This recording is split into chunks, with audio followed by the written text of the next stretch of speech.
Praise the Lord. प्रभु गौरव पातु स्तुति पातु। ए सुंदर सकाल समय रे प्रभु को वाक्य नहीं किसी शिखा प्रभु सुजोग देथिबा सकाश महिमान्वित प्रभु महिमा पातु।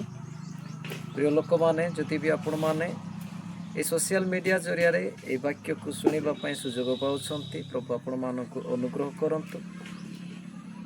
किछि विषय जहाँ मते प्रभु कथा कही आपण मानक सम्मुख में उपस्थापना करी। छोट विषय आज आपण मानक सम्मुख में उपस्थापना करी। पवित्र प्रभु दया करंतु। पवित्र आत्मा मते एवं जेते जन भी आम ए वीडियो को देखा प्रत्येक को प्रभु दया करंतु।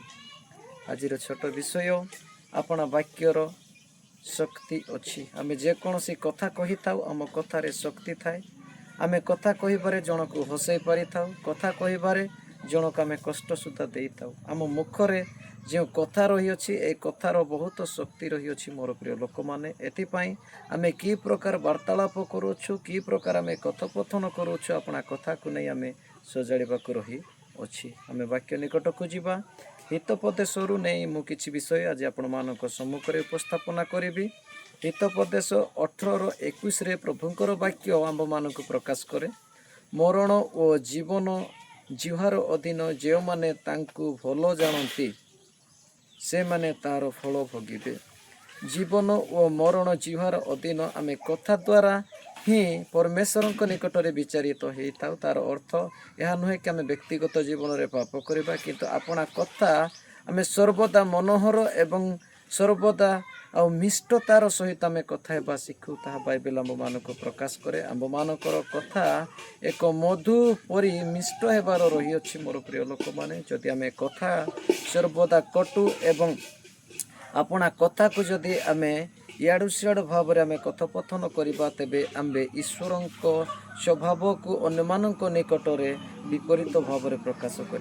देखु आ गोटे पद आम मानक हितोपदेश 12:18-20 पर्यंत कौन प्रकाश करे।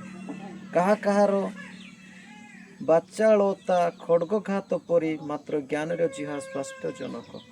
अनेक लोक मैंने अच्छी मु क्या एठे आख्या करूना अनेक लोक मानकर कथा खड्गघात परी बोली बाइबल आंब मानक प्रकाश करे। आम कथा जिते बड़े जन को कही था अनेक कथा अनेक आघात करि थाए। आम कथा कहवा द्वारा आ कौन कर अनेक कष्ट दे था।